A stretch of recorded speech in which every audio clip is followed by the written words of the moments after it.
информация об этой жизни. И, например, если мы открываем Илья Ваче-Лыткина, Василия Ильича, там появляется страничка, посвященная данному автору. Опять же, краткая информация. Вот такой, откуда. Далее список книг, которые были изданы от этого автора при жизни, после смерти. Ну, один разместили учебное издание на каком языке и переводная литература. Далее мы дали списком произведения, художественные произведения этого автора с указанием источников, то есть где в хронологическом порядке эти произведения были опубликованы, эти издания. И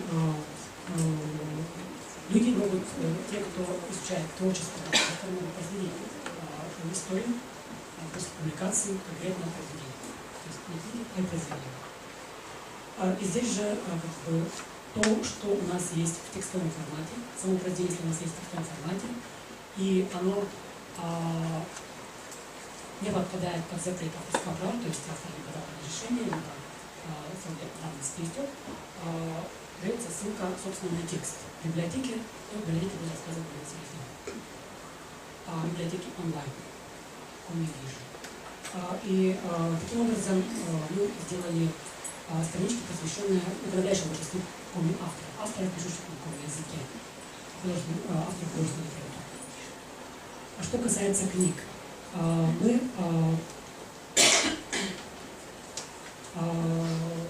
по каждой книге, на каждую книгу мы также завели страничку. То есть, если вы нажимаете на название, открывается страничка, посвященная именно данной книге. Мы не библиографы, да, то есть мы не можем научно описать все это, для нас это подручный материал. Но мы дали здесь такую информацию, во-первых, обложку, это не всегда она появляется,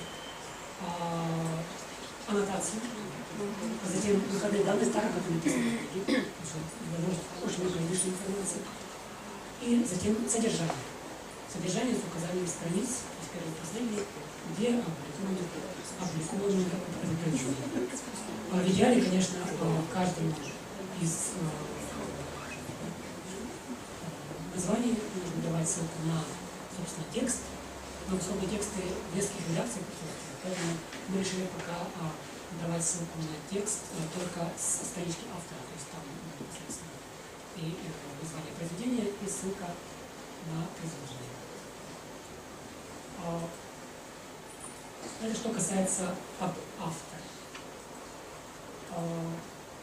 Да, и также сделаны по интернетским авторам, пока еще не так подробно разработано, как по Заремским. Сделали список переводчиков, там тоже пока еще не принесено подробно, тем более у вас уже книга издана переводчиком, вы тоже воспользоваться, добавить информацию о языке перевести. По журналистам, по исследователям литературы и по исследователям языка. Но эти разделы также нуждаются в конечной доработке, пока мы хотели закрыть информацию по авторам. Далее мы списками, табличными списками выложили произведения, информацию о изданиях на каком языке в хронологическом порядке. То есть есть три отдельных странички. Это коми бизнес до 20 года, то есть до революционной письменность. Коми книги 20-х, с 20 по 38 год, это период функционирования Молодцовица 11, то есть несовременной графики. И, наконец, с 39 по наши дни это период функционирования современной графики. То есть письменности, которые пользуются коми в настоящее время. Ну, вот, если мы откроем очень большой список. И далее по каждому году табличка совершенно нормативная. Год, автор, переводчик, название месяц, название современной графики, название в оригинале, то есть значит, что Молодцовица, количество страниц, место издания, если нужно. И далее, если имеется PDF, эта PDF имеется есть в интернете, либо на нашем ресурсе, либо на ресурсе других организаций, мы делаем ссылку на PDF. Если у нас имеется текст, текст у нас мы выкладываем в библиотеку, которую мы сегодня будем говорить, мы делаем ссылку также и на текст, здесь в данном случае мы чужим повыше. Вот,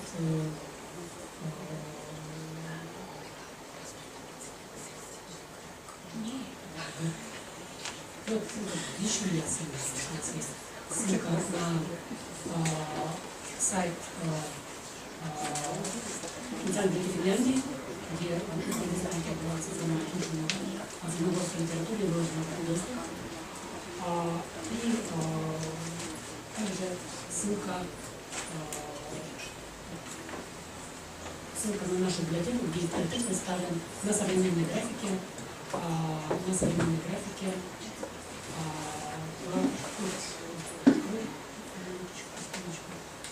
На современной графике.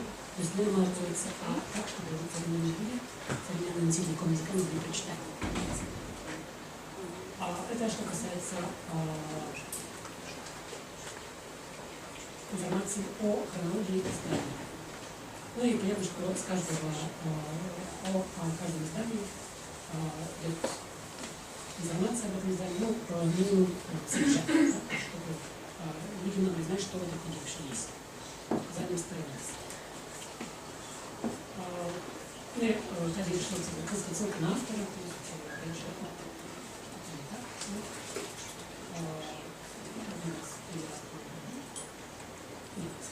ссылка тоже не будет работать. Но идея понятна, да? То есть отсюда идет ссылка на автора. Также мы сделали библиографию по журналу World Culture, главный журнал республики на каком языке, по всю время своего существования до нашего времени. И здесь мы как бы также по каждому номеру дали информацию на каком языке, входные данные и содержание. В настоящее время мы сканировали практически все журналы World Culture. Вот то, что цветом обозначено, это уже переведено в текстовый формат. Это имеется у нас в текстовом формате, но опять же выложить все на открытый доступ, не представляет возможность своего авторского права, например, с авторским правом. Вот это номера журнала. 80 страниц, только страниц.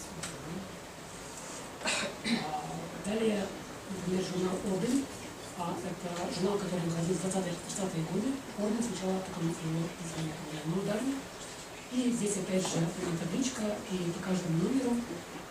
Но поскольку наши финские коллеги все-таки выложили открытый доступ на законных основаниях, эти журналы мы делаем просто ссылку на PDF, которая лежит в интернете.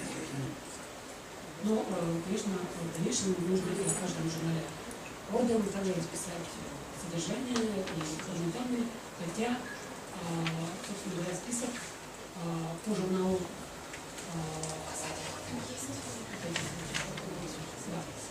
собственно, список здесь есть. Это список, который был в свое время создан в вашей библиотеке, издан брошюркой, данной по Ордену.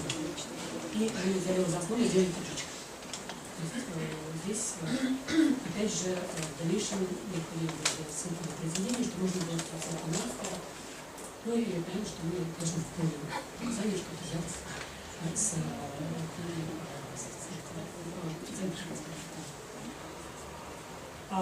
здесь же информация по коми газеты, но коми газеты это отдельная история. Мы публиковали информацию о газетах на коми языке, которые были в коми, и краткую, совершенно краткую информацию, например, и здесь просто когда мы забыли, сколько было больше, как называлось перед тем, как называлось после. И в дальнейшем можно, конечно же, разрабатывать по каждой газете свою вещь. И в том случае, если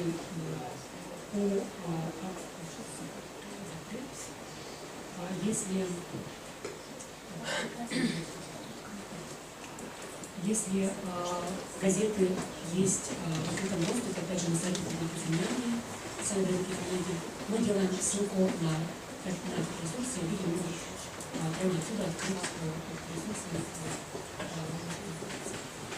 Конечно, работа нашего социального корпуса предполагает, что мы хотим и газеты перевести также в текстовой формат, поскольку дальнейшая закупка законодательных предложит текстовой. Работа большая, и больше уже не забрали, но надеюсь, что все-таки мы сможем ее сделать, и поскольку мы очень хотим, чтобы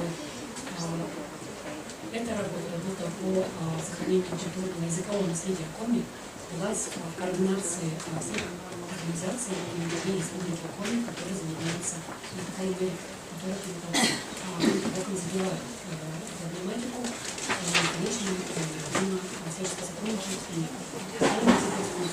республики Коми и с Национальным музеем республики Коми архивом, которые дело сохранения языка было на очень трудно. Опять же, коми язык — это государственный язык республики Коми, основа сохранения нашего языка.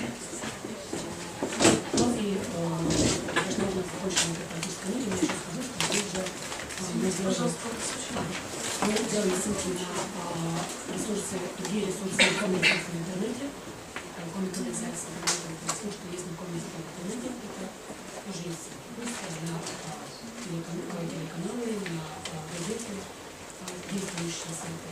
И на это вы можете посмотреть, зайдя на наш.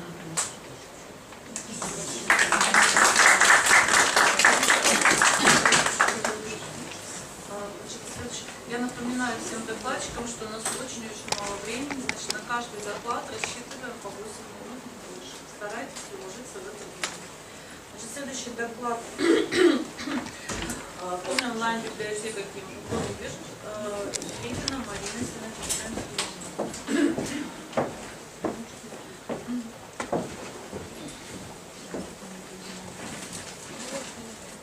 Хорошо слышно? Всем добрый день. Это у Анилова у нас очень тихий голос, у меня тут преподаватель университета, он такой достаточно хороший. Это продолжение выступления Анилова. Тут электронная библиотека онлайн, которая сейчас доступна в онлайне.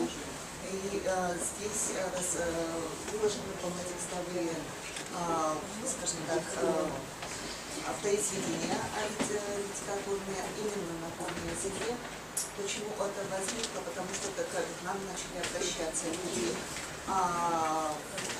обычно это сельских районов, сельских библиотек, со школ, потому что им нужно читать, нужно литературу читать, а в сельских библиотеках не всегда все доступно или очень мало количество книг.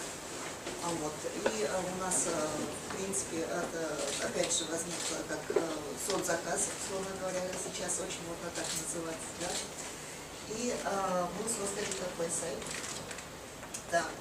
Здесь сразу хочу сказать, что все произведения, которые выложены в полном текстовом формате, они соблюдены с законом об авторских правах. То есть это или авторы дали разрешение на публикование, или правоприемники, или срок действия по авторскому праву истек. Итак, значит, на данный момент в этой библиотеке находится более 4400 произведений, около 4500 уже на сегодняшний день. И разбивка идет здесь, видите, такая жанровая проза, поэзия, драма, фольклор, по видам от перевода на коми язык, из других литератур, скажем так, из других языков, и это другие жанры. Если мы заходим в какой-нибудь жанровую, в данном случае мы давайте зайдем в поэзию. Поисковик в каждом в этом направлении он одинаковый. То есть можно искать и по автору, можно искать по названию произведения, причем по автору можно искать как по официальному русскому имени, так и по псевдониму, и по коми-имени, потому что русское официальное имя и коми-имя это отличаются. Так, ну для начала давайте вот лежит это название произведения, жанр, лежит это автор и источник по источнику еще. Если давайте мы возьмем по автору и возьмем, ну, например, Ольга Важенова. Так, нажимаем на поиск, то достаточно, скажем так, сразу выдает то, что у нас есть в этой онлайн-библиотеке. Поиск очень быстрый. И давайте возьмем, например, произведение первое от Экомпеда. Да. В данном случае интерфейс следующий. То есть можно прокрутку просто читать, можно достаточно вот автоматически за чашкой чая попивающий, да, и можно слушать, можно еще так листать. Это как захочет, как пользователю удобно. И можно еще и прослушать.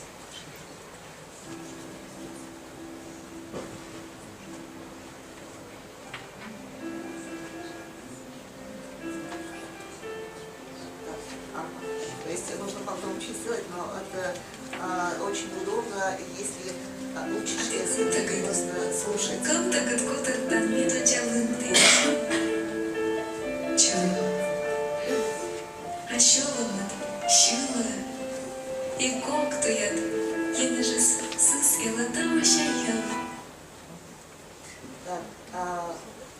Отсюда же можно найти на автора и посмотреть, наоборот, на автора и посмотреть, какие произведения у данного автора, вот этот автор, и какие произведения есть в этой библиотеке.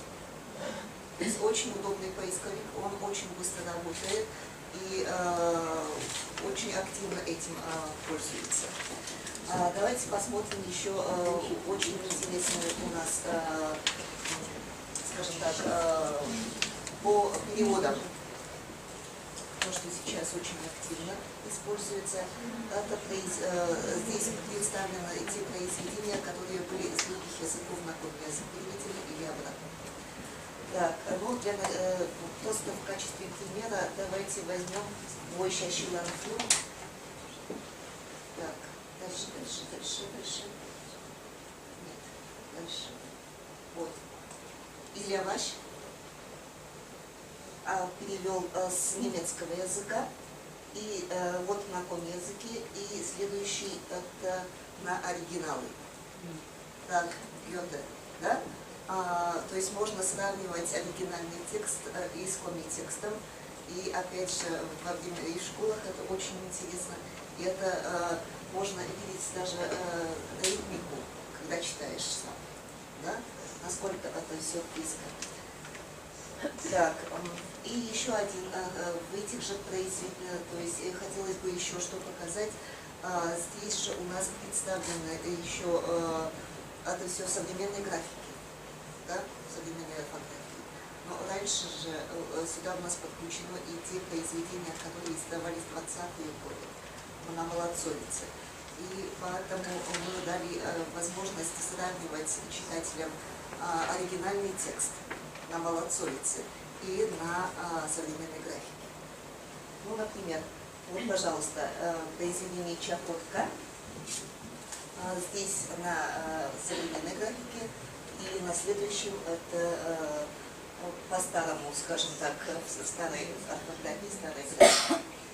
Если сейчас у нас еще осталась проблема с коми-латиницей, если у нас вот коми-латиница будет создана, сейчас она создается и будет она в Unicode, мы введем оборот вот таким же образом всю ту литературу, которая была создана в конце 20-30-е годы. Это очень большой пласт коми-литературы. Вот очень коротко. Все, спасибо.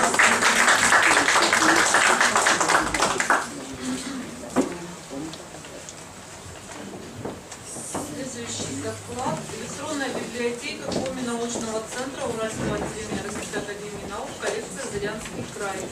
Доклад сделает Безман Юлия Александровна.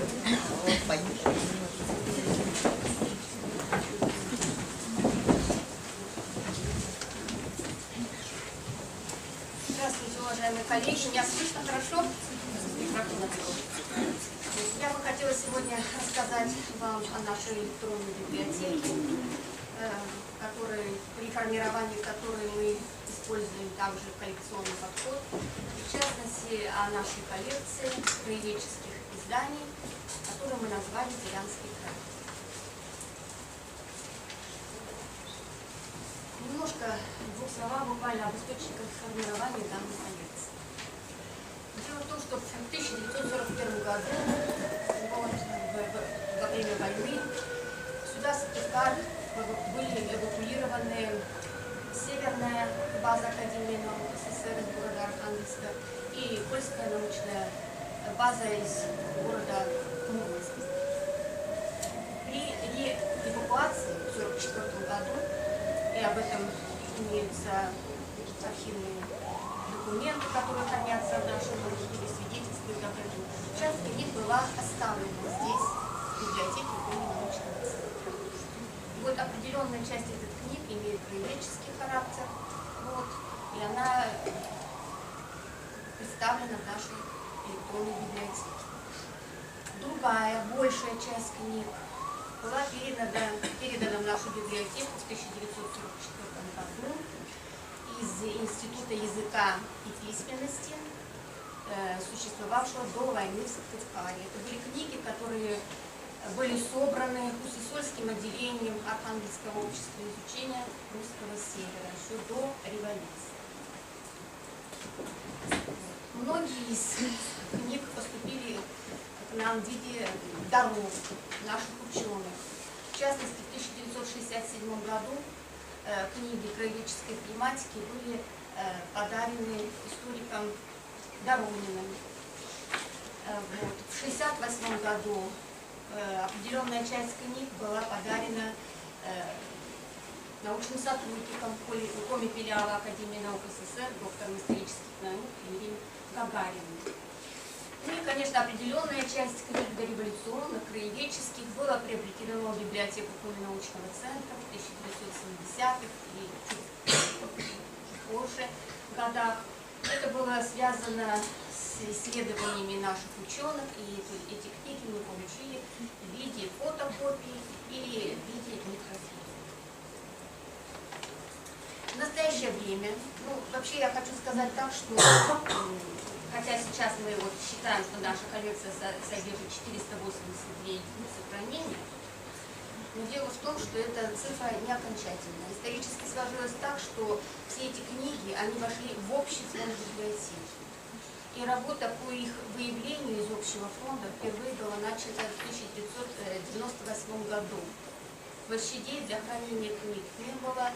В частности, я когда пришла работать в библиотеку, это был 2008 год, это было несколько стеллажей, которые стояли в отделе информационно-библиографического обслуживания.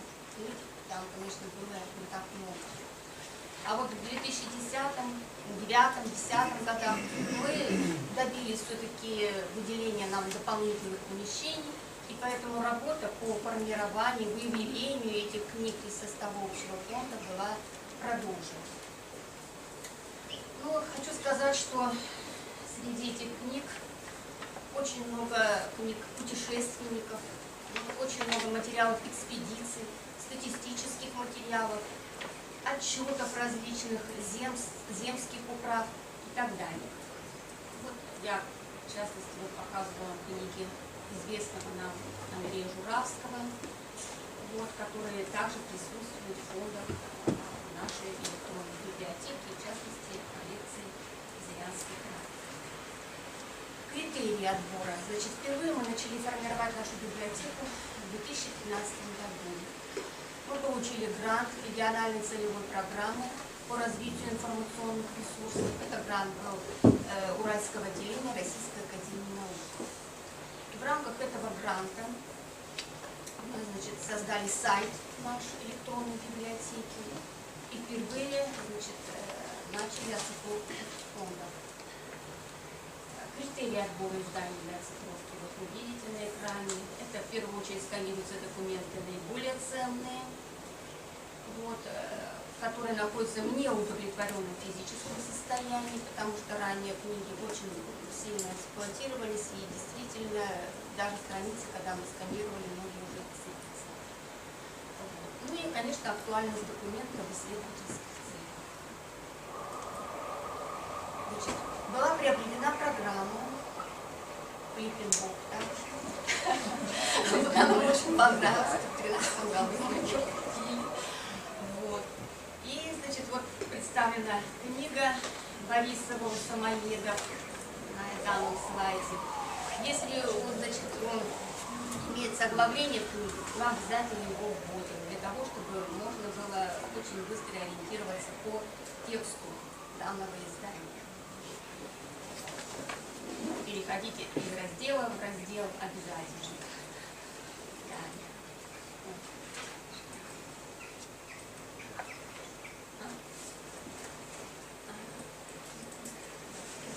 Так, теперь справочный аппарат.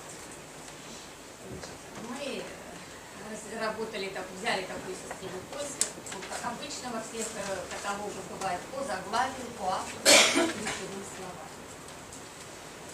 Ну, заглавие автора, конечно, это все известно. По ключевым словам, что интересно, допустим, очень много у нас книг, касающихся Уфтинской нефти, исследований Уфтинской нефти. Очень много упоминается Печорский край, Уфсыма.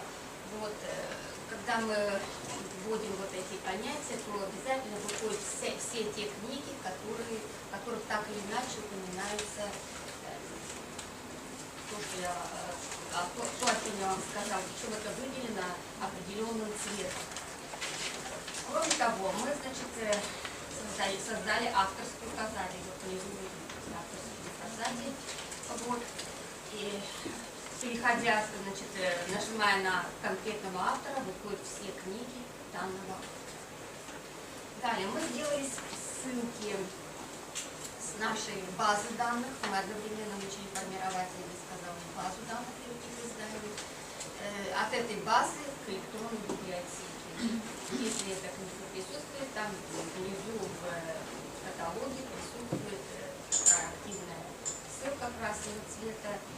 Читать полный текст книги. Нажимаем на которую мы переходим к данному изданию.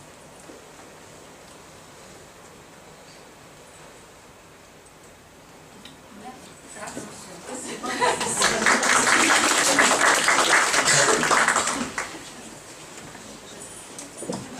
Уважаемые коллеги, мы приглашаем Ярогодскую Ольгу Александровну, которая представит нам аудиоколлекцию хронических читателей специальной библиотеки для слепых Республики Коми.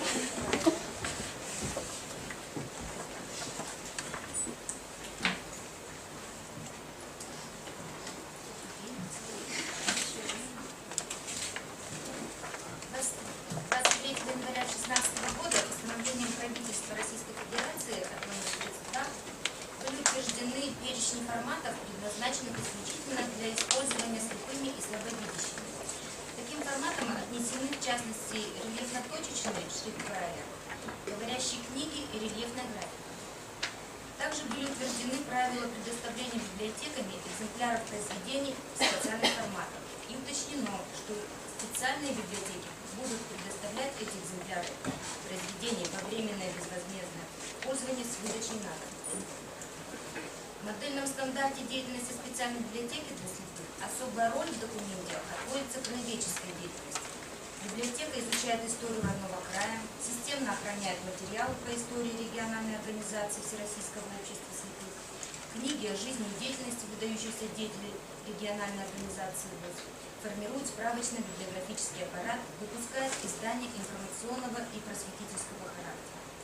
Согласно стандарту специальной библиотеки для слепых Российской Федерации, активно выступают в качестве издателей краеведческой литературы для незрячих и слабовидящих, улучшая тем самым информационное обеспечение удовлетворения запросов незрячих читателей на литературу национального и краеведческого характера. И наша библиотека Брайля не исключение. Использование современной звукозаписывающей аппаратуры и тиражирующее устройство в тифлостудии компьютерного оборудования для брайлевской печати значительно расширило издательские возможности библиотеки. И Печатная информация воспроизводится в любом доступном для инвалидов по зрению формате, крупношрифтовом, рельефно-точечном и звуковом. Вот остановимся как раз на звуковом, про аудиоколлекцию художественных изданий.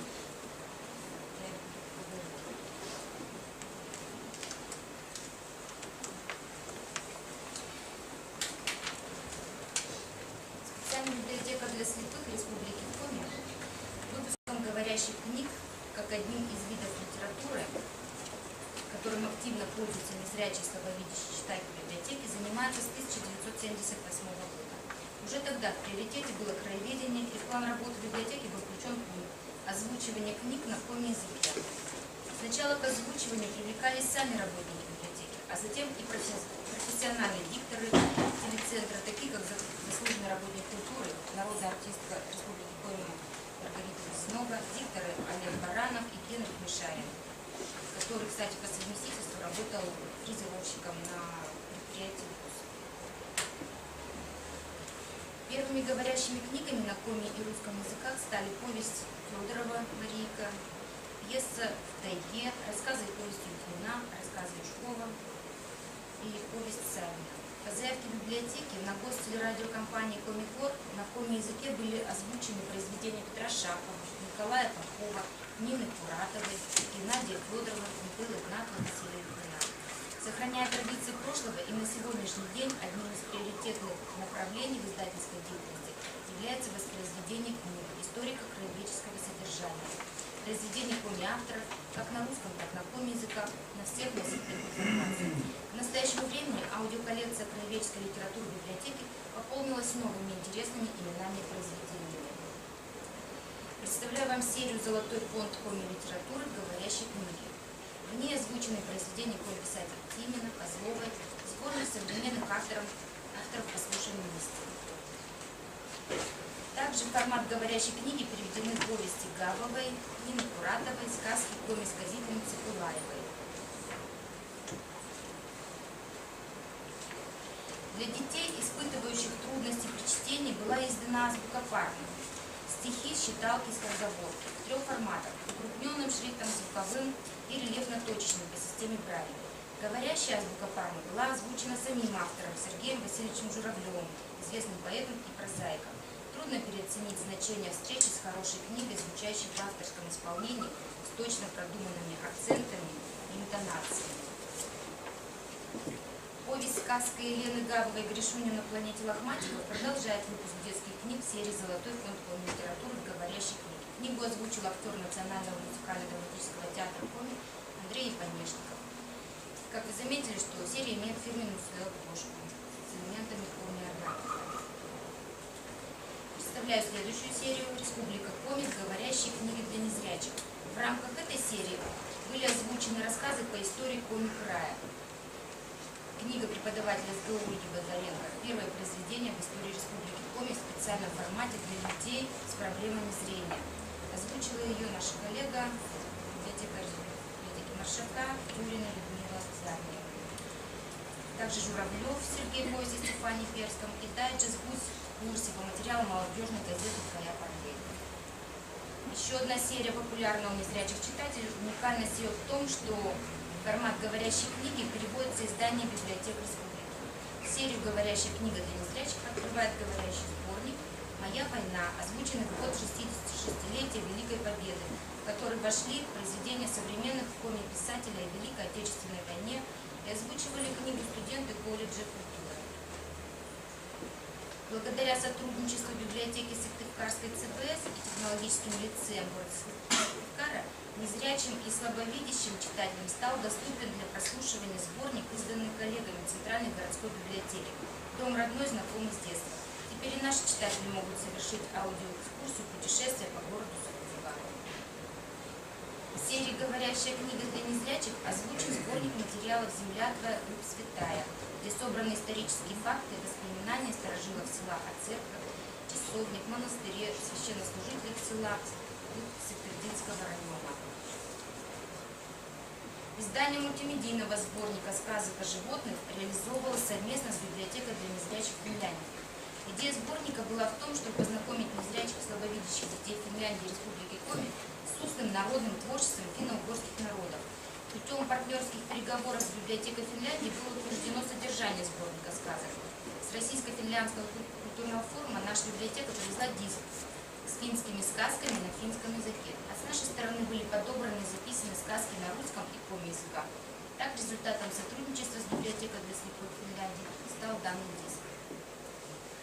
«Хлеб и чайная роза» – очередная книга серии «Говорящие книги» для незрячих. Автор Григорий Спичак, член Союза писателей России. В издании вошли произведения автора из сборника «Голос». Озвучивал книгу актер Академического театра драмы имени Виктора Савина Дмитрий Максимович. Говорящая книга первая впервые. Теперь незрячие читатели, любители истории смогут почерпнуть знания о зарождении Сысоцка, первым упоминанием о нем в письменных источниках, о первых банках, больнице, о первой школе, самолете, автомобиле и многое-многое другое. Издание озвучивала актриса Академического театра драмы Людмила Милевина. С 2015 года библиотека начала издание говорящих книг, которые озвучивают сами авторы, писатели Республики Коми. Одним из первых откликнулся Сергей Васильевич Журавлев. В тифлостудии библиотеки были записаны его стихи из сборника «Солнечный берег». Сборник построен необычно, стихи разных лет рассказывают о главных вехах в судьбе человека, расположены они в алфавитном порядке. Продолжила серию Нина Обрезкова, она начитала свои стихи на коми-языке, и Андрей Попов озвучит сборник своих стихов. Мы активно сотрудничаем со специальными библиотеками России. Так, совместно с Новосибирской областной специальной библиотекой для незрячих и слабовидящих было издано многоформатное пособие «Храмы Сыктывкара». К изданию этому прилагается аудиоверсия на CD-диске. Вот еще один результат нашей деятельности по созданию книг, адаптированных для детей, испытывающих трудности в чтении печатных текстов. Партнером по изданию книги стал известный в Республике Коми и за ее пределами мастер гончарного дела, педагог, создатель авторской школы народных ремесел Валерий Торопов. Издана эта книга в 4 форматах, в том числе и аудиоверсия. Текст говорящей книги озвучен самим автором. Собственные издания в последние годы библиотека издает на CD, но в настоящее время для все более прочную позицию занимают пользователи книги на более перспективном носителе на флеш-картах. Библиотека начала дублировать записи и на этом носителе. Также все заранее записанные или оцифрованные издания мы дублируем в собственной базе данных говорящих книг с криптозащитой. В этой базе доступны пользователям все аудиофайлы, которые в разные годы были записаны, а позже оцифрованы. Деятельность библиотеки по воспроизведению литературного наследия в специальных форматах для незрячих и слабовидящих читателей продолжается. Мы открыты для сотрудничества, готовы поделиться не только опытом библиотечного обслуживания незрячих читателей, но и своими уникальными информационными ресурсами. И одновременно мы предлагаем вам, уважаемые коллеги, делиться с нами своими краеведческими материалами, которые в дальнейшем могут быть доступны, озвучены и стать доступными незрячим пользователям нашей республики.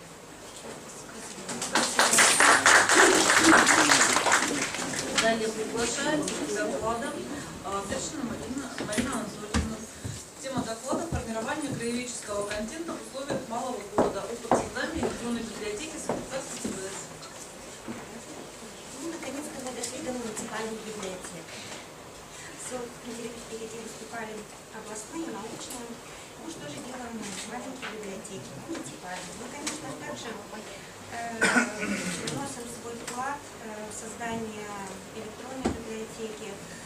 Пытаемся искать авторов, с которыми можно сотрудничать, заключать договора и размещаем на своем сайте. Об этом я немножечко сейчас расскажу, об этом таком маленьком опыте. Ну и за нехватку времени все красивые слова сразу же пропущу. Работа по формированию краеведческого фонда библиотеки, конечно же, ведется как на основе традиционных изданий, так и собственных печатных и электронных ресурсов. Так, однажды в фонде библиотеки наряду с другими изданиями появились такие электронные издания, как «Бессмертный подвиг народа», «Герои Советского Союза» и «Полная кавалер Родины», «Слава Республики», «Электронный библиографический справочник». Сыктывкар, город северный, мой виртуальное путешествие, родной свой край Визна, 90 вопросов и ответов по республике в Коми. Край легенды, сказок, электронный справочник, национальный парк Юго-2, виртуальное путешествие, вслед за коми-охотником опознавательный электронный ресурс, древний коми-промысловый календарь краеведческой опознавательной игры и многие другие. Авторы этих ресурсов – сотрудники цивилизованной библиотечной системы. Конечно, все вышеперечисленные электронные издания удобны в обращении. Пользователь имеет возможность использовать большой объем информации, как текстовой, так и в аудиовизуальном виде. И тем более он собран в одном месте.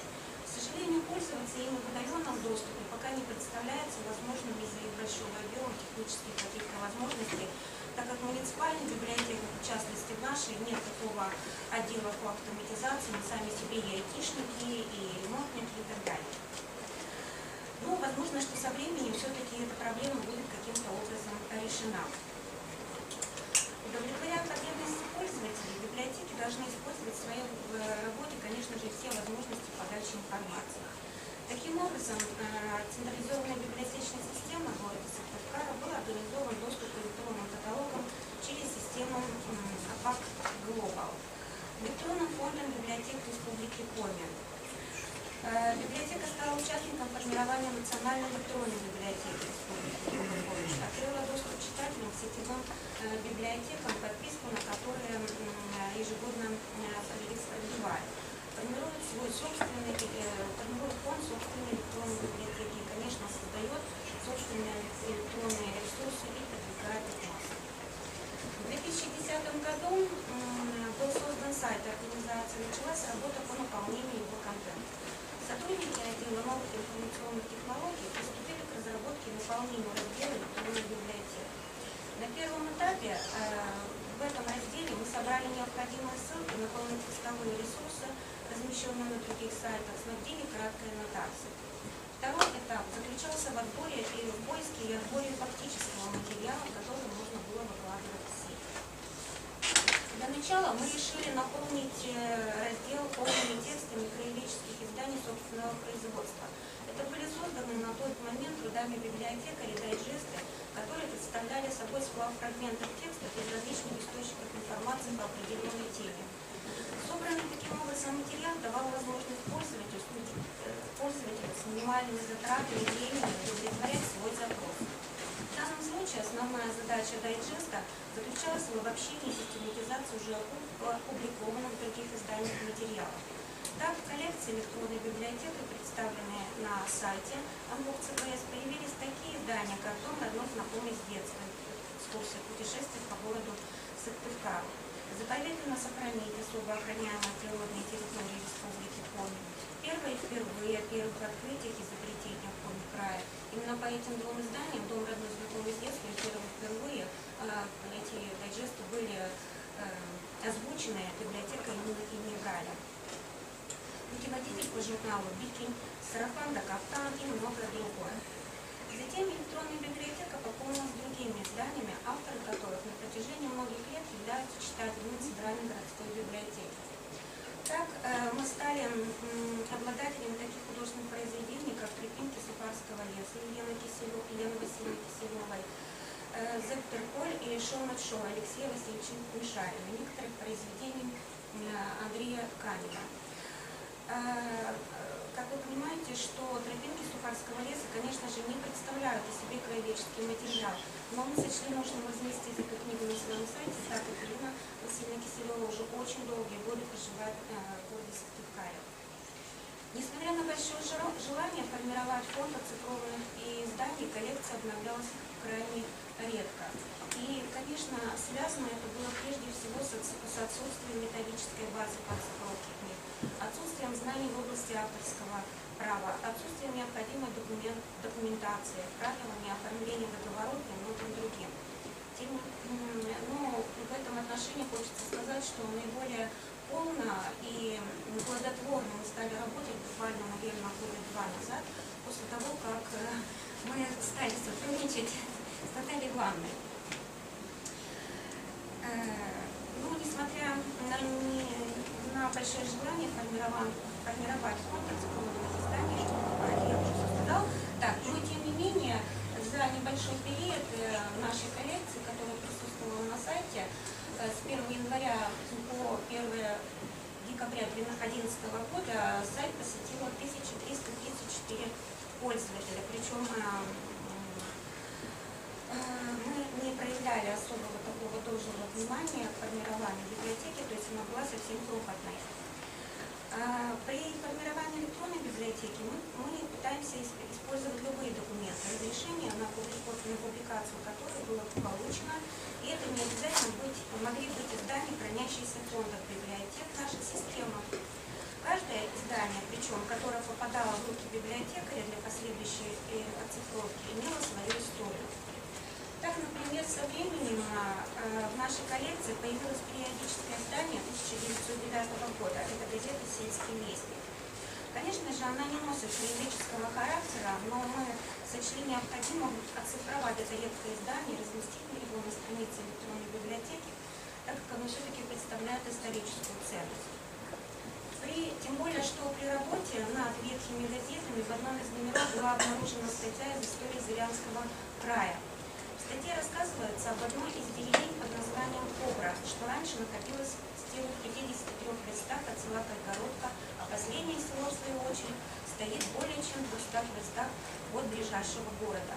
Автор статьи рассказывает о жизни селян, о проблемах, связанных с отсутствием дорог, с необходимостью строительства железной дороги и многим другим проблемам, с которыми сталкивались жители этого селения. Эти издания были переданы в библиотеке для включения в коллекцию одной из наших читательниц. Поводом для принятия решения об оцифровке книг и включения их в коллекцию является и письма запроса от наших пользователей. Так, однажды на сайт библиотеки пришел запрос от художника Травкина Владимира Александровича, город Великие Луки. Он интересовался судьбой 28-й стрелковой немецкой дивизии и обратился с просьбой помочь найти хоть какую-то информацию. Выполняя запрос пользователя, мы выяснили, что одна из библиотек нашей системы давно собирает материал по данному вопросу. Кроме того, долгие годы сотрудничает с бессменным летописцем Иваном Петровичем Конюховым, последним в республике воином легендарной стрелковой дивизии. Мы обратились к Ивану Петровичу с просьбой об оцифровке всех его книг воспоминаний. Так, в электронной библиотеке появились 7 книг, рассказывающих о боевом пути дивизии, а также ряд его поэтических сборников. Таким образом, нам удалось не только выполнить запрос пользователя, оцифровать книги, включив их в коллекцию электронной библиотеки, но и увековечить память ветеранов. В этом году, к сожалению, Ивана Петровича не стало. Огромный интерес представляет из себя и другой документальный материал, это фронтовые письма. Нами были собраны и оцифрованы более 20 писем и воспоминаний фронтовиков и детей войны, которые также были размещены на сайте централизованной библиотечной системы. Но, к сожалению, большой пласт документов в электронной библиотеке, размещенных на сайте, был утерян из-за некорректного заведения одной из организаций, обслуживающих сайт. Сейчас сайт библиотеки находится в собственном управлении и практически полностью восстановлен. Чаще всего поиск авторов и их произведений печати строится на основе личных взаимоотношений коллег с теми или иными писателями или поэтами, которые возникали после организации творческих, литературных вечеров, а также бесед с читателями. Так, волею судьбы, принимая участие в мастер-классе на фестивале «Волшебная страна», организатором которого являлась областная библиотека для детей и юношества города Екатеринбурга, одна наша юная читательница имела честь познакомиться с Андреем Расторгуевым, членом Союза писателей, ранее проживающим в городе Сыктывкаре. В разные годы он работал за отделом редакции газеты «Молодежь Севера», был руководителем пресс-службы Верховного, затем Государственного совета Республики Коми, главным редактором информационного агентства «Кремль-Инфо». Я не буду здесь перечислять все его регалии. Об этом событии девушка рассказала на одном из мероприятий библиотеки. Заинтересовавшись этой информацией, мы решили начать переписку с поэтом, которая увенчалась успехом. Так, в электронной библиотеке появились издания, которые были написаны Андреем Расторгуевым в Сыктывкаре. Здесь в городе Сыктывкаре увидели свет такие его произведения, как драматическая поэма «Успение» Степана Пермского, сборники стихотворений «Я родился в проклятой стране», «Древо», «Порыв». Сейчас Андрей Петрович Расторгуев живет и работает в Екатеринбурге. В результате подобных встреч и личных контактов нам также удалось заключить договора с Каневым Андреем Валерьевичем, Лихиным Валерием Николаевичем, Ткачевым Михаилом Борисовичем, Павлюшиным Сергеем Евгеньевичем. Поводом для поисков авторов и включения их произведений литературы в коллекцию электронной библиотеки также могут являться наличие автографов на книге. В Вообще каждая книга, которая тем или иным способом была допущена к оцифровке, имеет свою историю. На сегодняшний день наша электронная библиотека насчитывает 82 издания. При выборе книг для оцифровки мы не ограничиваемся какими-то жанровыми или видовыми предпочтениями. Главный принцип, наверное, здесь может быть редкость выступать, востребованность издания пользователя. При работе над изданиями мы испытываем, конечно же, опять-таки ряд проблем. Одна из них, конечно же, связана с оборудованием, на котором производится сканирование. Тут, наверное, меня муниципалы полностью поймут и поддержат. В работе, как правило, используется планшетный сканер или многофункциональное устройство. Сканировать на нем объемные издания крайне трудно.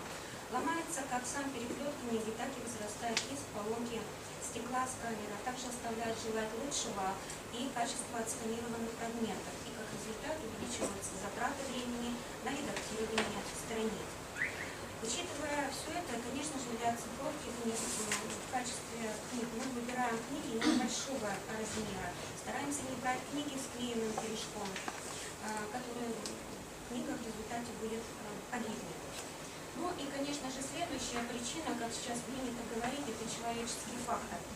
На библиотекаре, конкретно в моем отделе наук информационных технологий Центральной городской библиотеки, возложены и другие обязанности, например, такие, как проведение мероприятий различной направленности, в том числе и по популяризации ресурсов президентской библиотеки имени Ельцина, проведение социологических исследований, создание собственных тематических электронных ресурсов, включение сотрудников ЦБС в работе отдельных программах и онлайн-сервисах, работе с пожилыми людьми в школе компьютерной грамотности, обслуживание пользователей, выполнение дополнительных сервисных услуг. Ну и, конечно же, этот перечень можно дополнять. Таким образом, на оцифровку издания остается очень мало времени. Ну, тем не менее, работу по оцифровке книг мы продолжаем вести, пусть и не в таком объеме, как хочется. В этом году сверх принятых обязательств коллекция электронной библиотеки пополнилась следующими изданиями. Это биобиблиографические указатели Валерия Николаевича Вилюхина. Издание было подготовлено к юбилею поэта, выполнено как в электронном, создан электронный биобиблиографический указатель, так и печатные его варианты. И второе издание – это тоже биобиблиографический указатель Андрей Валерьевич Кавер. Также представляет из собой два вида – как печатная форма, так и выполненные в электронном виде. На слайде показаны его примеры. Авторами этих изданий являются главный библиограф ЦБС Татьяна Михайловна Леосова. Оба издания были подготовлены к юбилею. Ну и, конечно же, нельзя не сказать о таком издании, как «Славен памятью Сыктывкара». Это, наверное, выстраданное и вымученное издание, над которым работала наша библиотека. Он рассказывает, своего рода это сборник. Все, заканчивая улицам, мы благодарим в работе над этим изданием юношескую библиотеку и совет ветеранов и так далее. Кулуары дальше расскажу, кому будет интересно. Спасибо. У нас еще один докладчик, значит, завершает нашу секцию. Доклад Новиковой Нины Михайловны, аудиопроект на каком языке, Ловия Плюс. Журнал «Ада».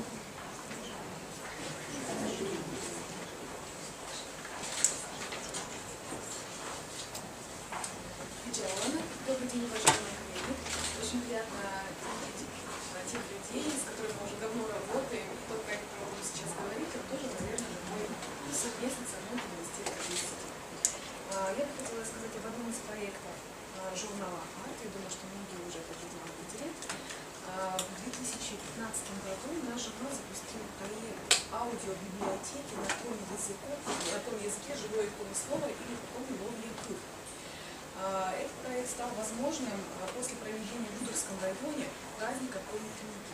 Именно там, на круглом столе, обсуждали проблему нехватки изданий, в том числе и для детей на коми языке. И решили эту проблему увеличением изданий самих книг на тот момент было невозможно, как, наверное, невозможно это и сейчас. И поэтому было принято решение сделать электронный ресурс, но не просто электронный ресурс текстов, а именно озвученных произведений. И здесь, наверное, как раз-таки упор был сделан на журнал, потому что долгое время журнал выпускал приложениями, диски произведений коми-авторов. Это были произведения, которые они читали самостоятельно, были записаны материалы, которые читали и артисты, и радиоведущие. И поэтому мы взялись за такую работу. Экспертами этого проекта выступила Зоя Васильевна Астахова. Они параллельно в Институте образования тоже реализовали проект по оцифровке, по озвучиванию книг. И поэтому вот такой у нас проект родился. На сегодняшний день на нем более 400 произведений, как для детей, так и для взрослых на полном языке. Также появился новый раздел «Музыка», куда мы тоже поместили те песни, которые выпускали дисками в рамках нашего журнала. Наверное, стоит пройтись немножко по самому сайту, потому что помимо книг он еще включает в себя несколько разделов. Есть раздел вместо слов, где помимо звука есть еще изображение. Здесь, например, Андрей Попов читает, вот он открывается, да? Читает на поэтической эстафете свое стихотворение. Здесь же в этом же разделе были размещены картины Андрея Высоцкого. Или бреда. Поэтому поводу водки не пей, в незваных гостях не обедай, заслуженных гениев, не матерей. Мы стали свою заслужили при гнилой стилистике богатырей. Можно посмотреть этот раздел. Если говорить про внутреннюю часть, есть раздел о проекте, история создания проекта, кто участвовал, кто помогал при создании. Непосредственно самый основной раздел – это аудиокниги, детская литература. Она самая большая, то есть можно взять, например, перевод Ганс Кристиан Андерсен. Да? Здесь есть краткая аннотация этой книги, кто автор, кто читает, раздел и продолжительность. Hans Christian Andersen. Witem do sięgnięć.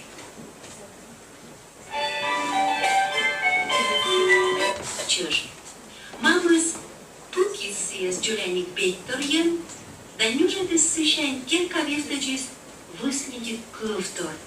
Видимо, все в таком году. Есть лирическая литература.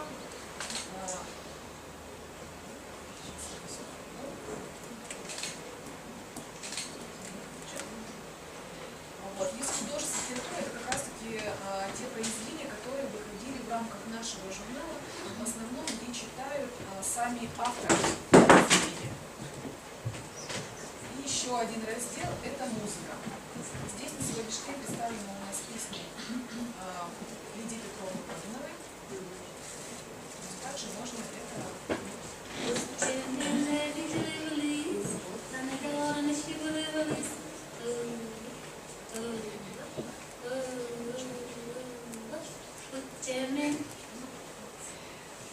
Есть еще у нас активная ссылка как раз таки на наших партнеров, о которых сегодня мы уже узнали, онлайн-гаин.